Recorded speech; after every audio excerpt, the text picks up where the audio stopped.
Welcome to Canada's podcast.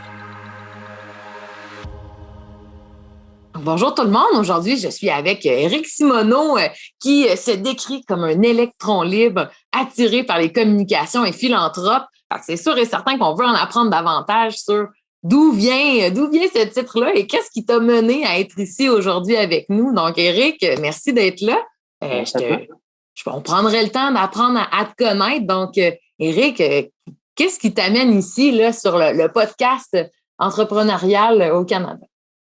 Il y a un an exactement, j'ai lancé une initiative que j'ai appelée Une job pour un don à l'organisme de votre choix. C'est une idée qui m'est venue en 2018, qui m'a pris du temps à mijoter, suite à différentes péripéties que j'ai eues dans ma vie au cours des années même précédentes. J'avais envie de m'amuser. Donc, j'ai lancé une initiative dans ce but précis, sans trop considérer mon propre vie, parce que j'ai justement décidé d'en verser la grande majorité à un organisme de bienfaisance. Donc, oui, on peut me qualifier d'entrepreneur, mais je dirais un entrepreneur atypique parce que mon modèle d'affaires n'est pas vraiment de faire de l'argent. Pour un ex-spécialiste en rémunération qui a passé 20 ans de sa vie à travailler en rémunération, ça fait un peu bizarre à dire que dans le fond, ma propre rémunération n'est pas si importante que ça aujourd'hui parce que, comme je le disais, mon but est avant tout de m'amuser. C'est vraiment, je pense que c'est rafraîchissant de voir d'amener le. On sait que les entrepreneurs, on a toujours une mission, on veut faire une différence. Mais là, je pense que l'élément plaisir est quelque chose que j'aimerais creuser. Est-ce que tu te considères comme quelqu'un qui est blagueur? Le plaisir pour toi, tu le retrouves où dans ta vie autre qu'en entrepreneuriat?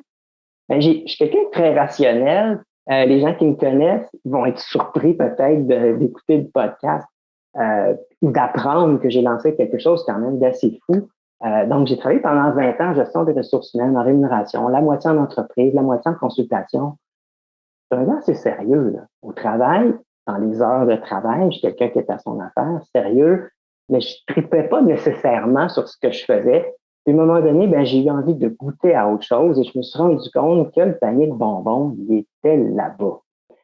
Et là, le problème qu'on a quand on a une quarantaine d'années, c'est que notre réseau de contacts peut nous aider à nous replacer dans le propre domaine. Et c'est comme ça qu'on déniche un emploi. Un de nos amis connaît quelqu'un, etc. Mais moi, c'était dans ce coin-là. Et je connaissais pas personne dans ce coin-là. Puis j'étais aussi très conscient que mon principal handicap, c'était ma propre rémunération. Donc, histoire d'évacuer ça de l'équation, j'ai décidé donc de devenir entrepreneur, d'être, on va dire un genre d'agent libre au hockey le 1er juillet, quelqu'un qu'on pourrait mettre la main dessus, mais c'est le joueur qui décide où ce qui va aller. Donc, au lieu de courailler à gauche et à droite les différentes opportunités que je pourrais qualifier d'intéressantes et de me battre contre d'autres chercheurs d'emploi qui sont peut-être plus qualifiés que moi, qui ont peut-être plus de contacts que moi, je me mets un petit peu en retrait de tout ça et je tente d'attirer l'attention pour que les gens disent, tu sais quoi, on va y donner une chance. Et c'est ce qui a fait en sorte que j'ai pu décrocher des mandats que je qualifie de vraiment le fun, des opportunités où ce que tu peux dire, je peux pas croire que je suis en train de faire ça aujourd'hui. Si j'avais pas lancé cette initiative-là, jamais j'aurais pu avoir la possibilité de travailler sur tel truc ou de participer à tel projet. Donc, mon but, c'est de m'amuser, de participer à des choses, là, comme j'ai évoqué, là, que je pourrais qualifier de complètement wow, qui va, j'espère, plus tard, me permettre d'avoir de très belles histoires à raconter. Je suis certaine que ça va t'en procurer. Moi, je veux revenir sur un petit point parce que moi, en tant que conseillère d'affaires, à aider à démarrer des entreprises, comme tu dis, tu as un modèle d'affaires qui est atypique. Fait que moi, je ne peux m'empêcher de dire, ça a été quoi la réaction des gens autour de toi, de ta famille, de tes amis, quand tu leur as dit ton concept de projet? Ça a été un secret que j'ai gardé pendant 4 ans, à peu près, prolongé d'une année de pandémie. J'ai fait en sorte que c'était pas facile comme secret et je ne l'ai communiqué qu'aux personnes qui avaient vraiment besoin de le savoir. J'avais tellement peur que ça s'ébruite et pour l'avouer aussi, moins qu'il y a de gens qui savent, plus c'est facile de reculer. Hein? D'un coup qu'on change d'idée, d'un coup que ça fonctionne pas. Donc j'avais toujours cette pensée-là en arrière de moi, mais je me souviens, j'ai toujours eu le support de ma conjointe, tant mieux. Mais je me souviens d'un souper au restaurant où j'ai dit ça à mes deux bons amis d'université. C'était les deux premières personnes à qui je le disais. Je savais très bien que si c'était pas une bonne idée, c'était pour me niaiser jusqu'à ma mort. Mais en tant que très bons amis, ils m'ont dit la vérité. Puis à un moment donné, je me souviens, mon ami a dit, parle moins fort, je pense que tu tiens quelque chose. Et là, t'es comme, OK, là, je pense qu'on parle business. Puis c'est là que ça a commencé à mijoter. Puis ce même ami-là me poussait, m'incitait à faire le saut parce qu'il y a toujours un stress à dire, ben, je quitte une carrière qui est bien rémunérée. À ce moment-là, je suis chef de pratique dans un bureau de consultant. Je gagne très bien ma vie, à temps partiel en plus. Vas-tu tout quitter ça pour cette affaire-là, cette folie-là? Mais j'avais tellement besoin de m'enlever ça de la tête. Et ben, les personnes que j'avais ciblées dans des domaines différents, des parents et amis, triés sur le volet dans des domaines différents, que ce soit en communication, que ce soit avocat, on en a mis deux, ben, ils me disaient, c'est fou, hein, mais ça pourrait marcher. Donc, nécessairement que le hamster fonctionnait constamment avec cette perspective-là, puis à un moment donné, ça a été plus fort que moi. Je me suis dit, faut que je l'essaye. Faut que je vois qu'est-ce que ça donne. Je peux pas vivre avec l'idée que plus tard, je me suis dit, j'aurais dû le faire. Je suis allé avec l'idée de ces fameuses citations. S'il me restait juste une année à vie, qu'est-ce que je ferais? Si j'étais sûr que c'était pour marcher, qu'est-ce que je ferais? J'avais la possibilité de faire n'importe quoi, là, puis j'étais sûr que c'était pour fonctionner. Qu'est-ce que je fais? Puis dans la recherche de mon bonheur, mon propre bonheur, ben, je suis arrivé à la conclusion que c'était peut-être moins risqué de ne pas le laisser. Non, je sais plus si je l'ai dit comme faux, là, mais c'était moins risqué de l'essayer que de ne pas le laisser. En tout cas. Donc, j'ai décidé de sauter à l'eau. Puis, ben, un an plus tard, ben, je suis bien heureux du résultat. Alors, on entend bien aussi que c'était un désir, puis là, tu t'es dit, ben là, je dois passer à l'action. Mais en même temps, je pense que dans ton projet plaisir, ben, il y a également l'impact que ça a. Tu sais, tu te sens comment, là, lorsque quelqu'un dit, ben, non seulement tu as un mandat le fun, tu fais quelque chose qui te plaît ou peut-être même qui te sort de ta zone de confort, mais en plus, tu sais que ça redonne au suivant. Moi, je trouve que c'est cette partie-là qui est intéressante si on pense à ton modèle d'affaires, c'est que c'est pas seulement toi là, et l'entreprise qui veut supporter ton projet qui en bénéficie. C'est vraiment, comme tu disais, l'organisme de leur choix. Fait que ça ressemble à quoi, ça, pour toi, cette fierté-là de savoir que ça a un impact profond sur les communautés ici au Québec ou même ailleurs? Là? Peut-être, peux-tu nous en dire un petit peu plus? Oui, bien, mon concept est tellement simple, mais parce qu'il est différent, les gens, des fois, ont de la difficulté à comprendre.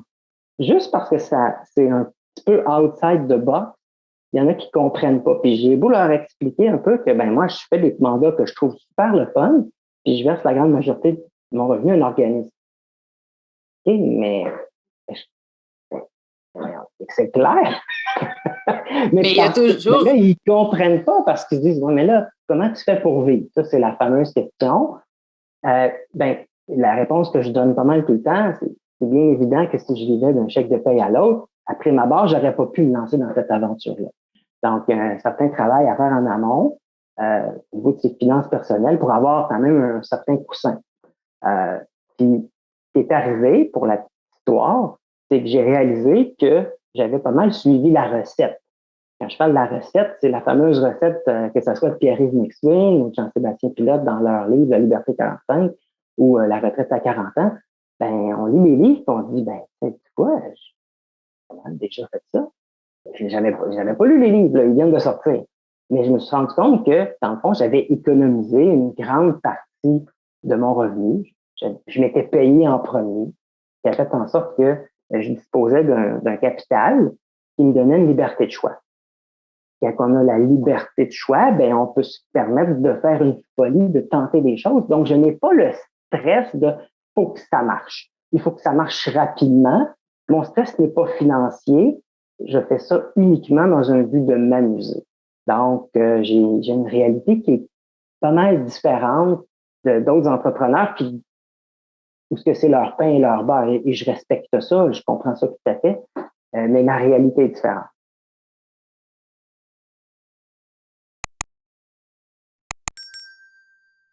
Puis je pense que tu as quand même de nommer des éléments clés, là. C'est de voir c'est quoi l'urgence personnelle que je me crée avec mon entreprise puis avec mon projet. C'est quoi la raison, en fait, pourquoi je veux le faire ici maintenant. Tu as aussi nommé les gens qui t'entourent. Comme tu dis, le support de ta conjointe, c'est super important.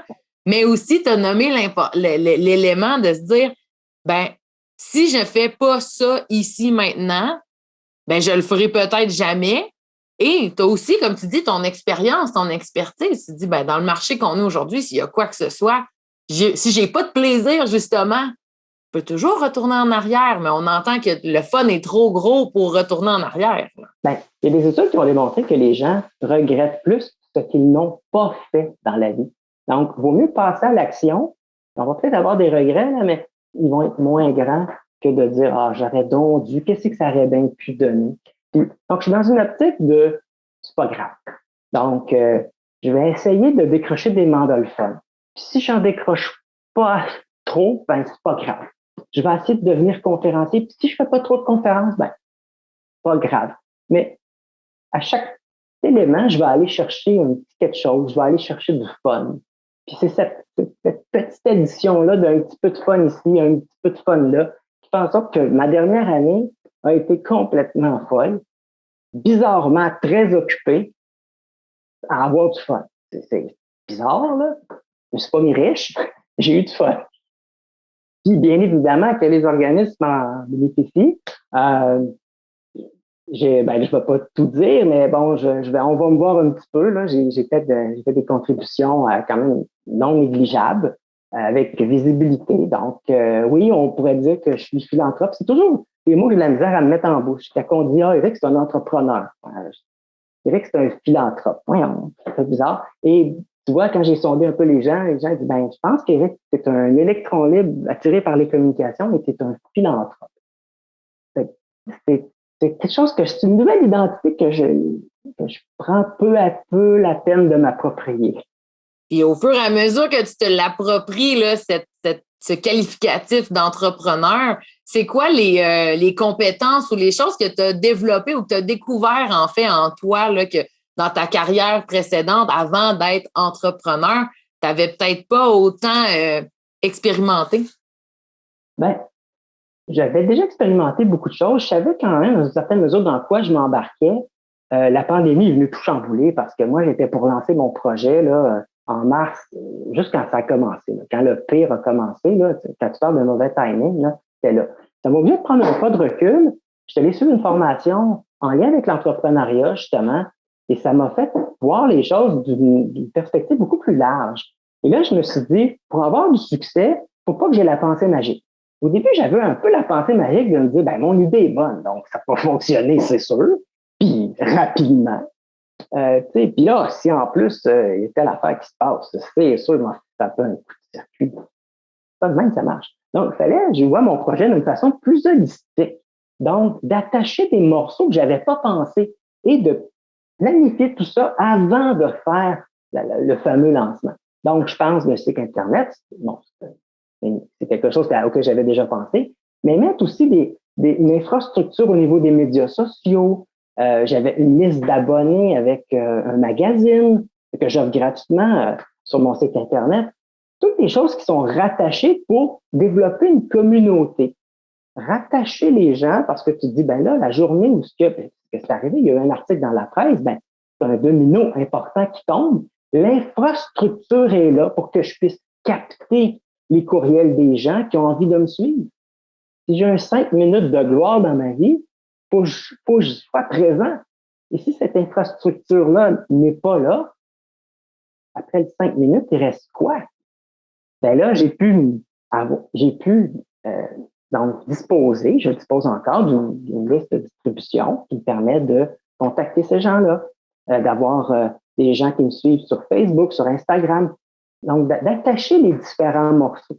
Ça, c'est quelque chose auquel je n'avais pas pensé. Ça nécessite beaucoup de travail, beaucoup de temps, mais on dit un mal pour un bien. La pandémie m'a donné beaucoup de temps. Donc, j'ai profité de cette année-là pour développer cette infrastructure à laquelle je n'avais pas pensé à ce moment-là. Puis est-ce que tu l'as fait, est-ce que tu l'as développé seul ou t'as tout appris par toi-même ou t'as fait affaire avec des gens? Tu sais, parce que parfois, quand on se pense à se lancer en affaires, on se dit, est-ce que je vais devoir tout faire et tout apprendre? Toi, tu l'as vécu comment, là, cette situation-là? J'avais énormément de temps, là, mais énormément. Puis dans mon optique où ce que je voulais m'amuser, j'ai décidé de le faire moi-même parce que ça m'amusait.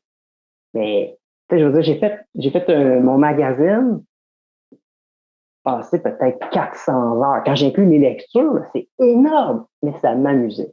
La seule chose que j'ai pas faite, c'est sur ma canne, j'ai une canne de donation, parce que j'avais mis mon offre de service que je t'allais porter à quelques entreprises. La seule chose que j'ai pas faite, c'est le design de cette canne-là. Je l'avais dessiné sur une feuille, parce que je suis pas un infographiste. Puis le logo, là, je l'avais colorié. Ben, c'est moi qui l'avais dessiné.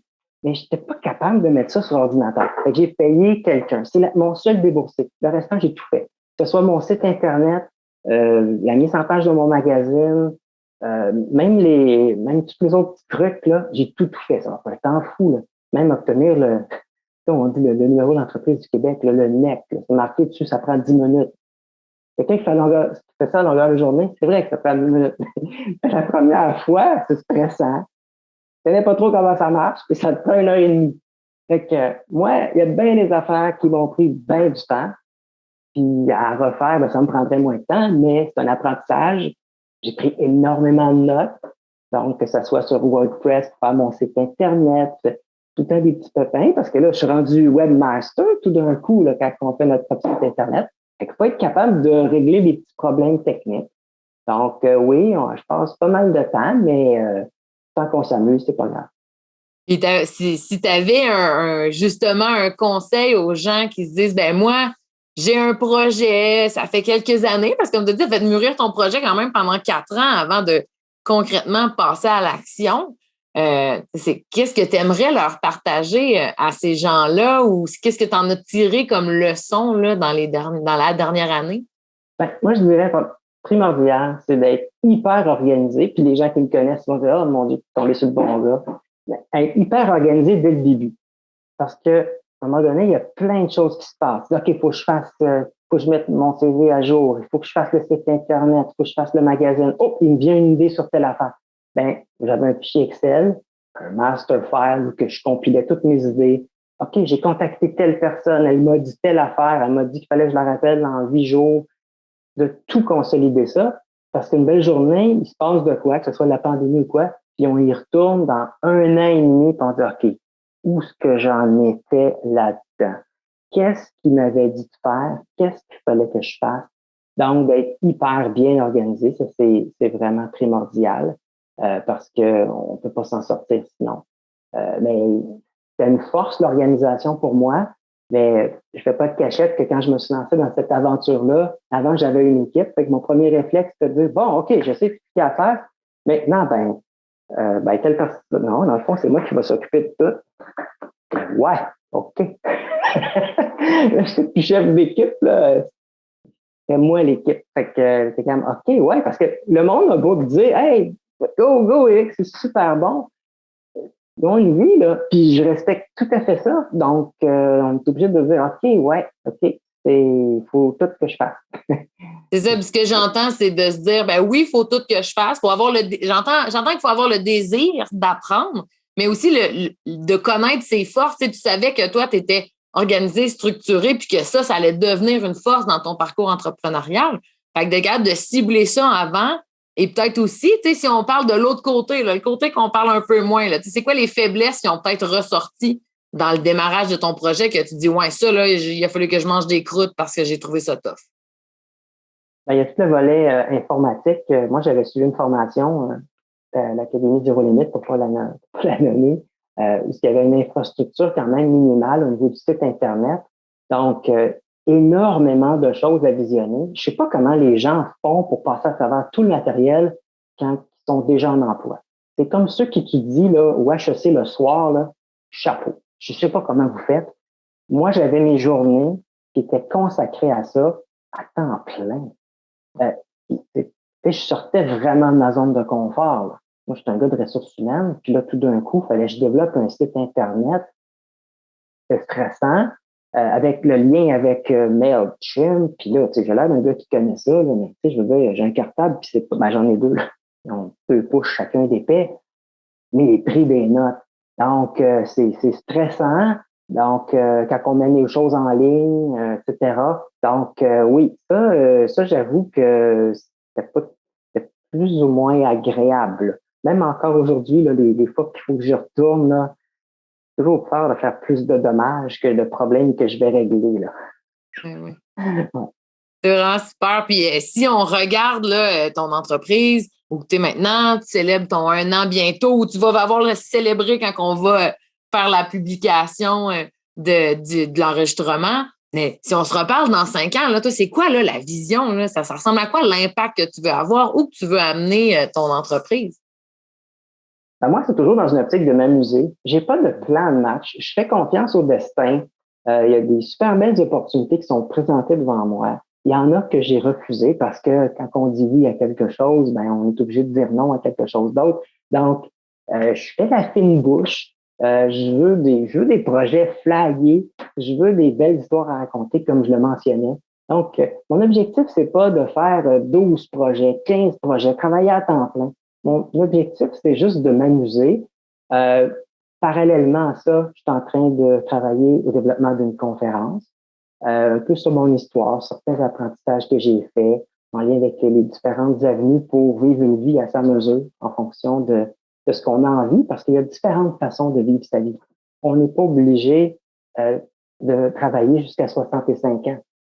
Dans le livre La semaine de 4 heures, Mathieu Ferry se dit, le but ou la rédemption finale, là, dans une optique on va tout arrêter à 65 ans, ça ne tient pas la route parce que ça sous-entend qu'on n'aime pas ce qu'on fait au moment qu'on est au maximum de nos capacités physiques.